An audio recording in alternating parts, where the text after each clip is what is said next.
Hey everyone, and welcome to Sketching with Sarah. I'm Sarah, and in today's video, I'm going to be walking you through my Mermay 2020 Week 3 drawings. I'll be sharing some of the storytelling I created with art in these Mermay prompts, as well as some character designing and introductions to some new characters for this Mermay 2020 narrative series. Stick around to the end of this video where I'll be sharing some new streaming info and some exciting news for this channel. So without further ado, let's get started. The first Mermay prompt for week 3 is day 15, Rescued.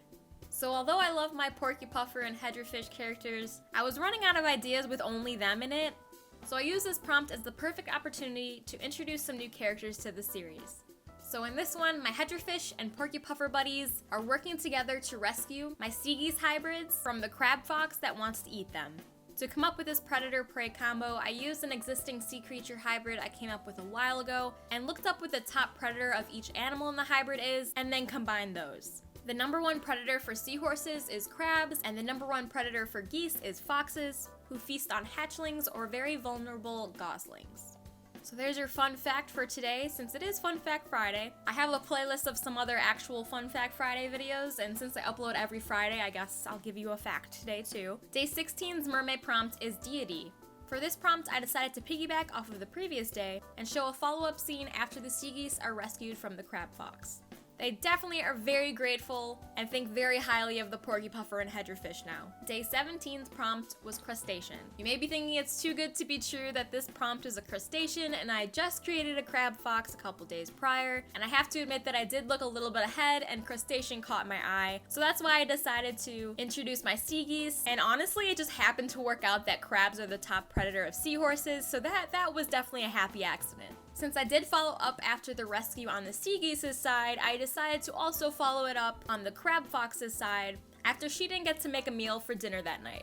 Whenever I see a clip on the Animal Planet where a predator kills its prey and it's all sad because it's usually a really cute baby animal or something, but then I have to remind myself that now the predator's babies get to eat, and usually those babies are pretty cute too, so it is the circle of life, what are you gonna do? So I decided to make this drawing more wholesome and relatable and less sad to show like starving baby crab foxes or something, and instead, since the mama couldn't make dinner herself, she had to pick up something on the way home. I think the baby is just fine with the Happy Meal tonight. I also want to say that while backing up my clips to create this video, I guess I didn't select this clip to be backed up, so I had to resort to screen recording my Instagram posts because I do post all of these mermaids on my Instagram every day. So I apologize for the random format, but it's the best I could do with what I had to deal with, so. But hey, I guess here's an unintended self-plug, and my Instagram is Sketching with Sarah, so follow me there, it's a good time.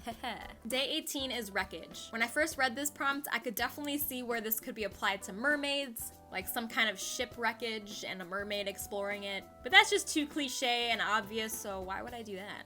I'm honestly really glad that I decided to do these narratives with my sea hybrids, because it just makes it more fun for me. I mean, don't get me wrong, I do love mermaids, but they just don't stretch my creativity far enough to keep me interested for the whole month, so I'm really glad I decided to do this for myself. Plus I get to draw animals, so it's a win-win. I just realized that I have another sea hybrid I could totally use in these narratives, and that's my octophant. I'm gonna try and include him for today's prompt, because I think it would be super cool to have him involved too. I do post my Mermay prompts daily of the drawings that I do on my Instagram and Twitter, so if you want to be the first to see it and not wait for my next Friday upload to see all of these, check out my profiles on there because I'll be posting those every day.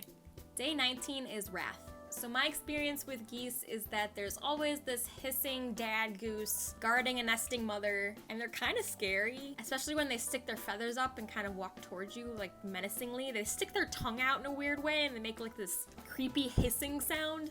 So I honestly don't know what pissed these sea geese off, but I would step away if I were you. Maybe these are the previous sea geese's parents and they found out what happened and now they're ready to mess up that crab fox. In any case, I would stand back. Day 20 is Ancestors. So I chose to do a very simple, cute couple photo moment on my sea geese ancestors. And yeah, don't think about it too hard or for too long. Yeah, honestly, if Donkey and Dragon from Shrek can have babies, so can a seahorse and goose, okay? So, there you go. Day 21 is Futuristic. I decided to go back to my porcupine and hedgehogs for this one, and I was thinking about them having astronaut suits or something. Since whenever I think about anything futuristic, I think about the Jetsons or something in space, because that's just where my brain goes. And then I started to think of what they would look like in an astronaut suit, and it would basically just be a helmet or like a bubble or something. And that's kind of lame. So then I started thinking about, well, futuristic could also mean like technology and new inventions and things like that. So somehow I started thinking about marshmallows and roasting marshmallows and how it would be so convenient and inventive for this porky puffer to just have unlimited amount of marshmallow sticks to roast them. So I thought that would be pretty cool. So I figured I'd have him and hedgehogs roasting marshmallows around a campfire. Then I realized that it's actually extra futuristic since they somehow figured out how to have fire underwater too, so that's something. It reminds me of that SpongeBob Caveman episode where they like created fire for the first time. Or the campfire song episode. So now that you've followed my brain through a tangent, let's swing back around and say that concludes my Mermay Week 3 video. Now I want to ask you to please comment below which of these drawings was your favorite. I want to know specifically which of the characters are your favorite. And why, and also which ones you want to see more of. Also, do you want to see my Octafint make his way into this series? Let me know in the comments because I'm very curious to hear what you guys have to say. As I said in my previous Mermay videos, I'm not trying to create a masterpiece every day because I just want to avoid burnout and just stay excited for the rest of the prompts. So I'm using these prompts to exercise my creativity more than anything. And eventually I will be creating a series digitally and reworking all of these drawings anyway, so it really helps to take the pressure off now so that I can keep my creativity going strong, I guess. I will be streaming all these reworks live on Twitch, so if you want to hang out with me, get excited for that. Some exciting news is that in the past few videos I've been sharing sneak peeks of my painting project, and if you don't know what I'm talking about, feel free to check those out. I've showed some of my progress and I really promise you won't be disappointed. Anyway, my plan is to stream me painting those on my Twitch now.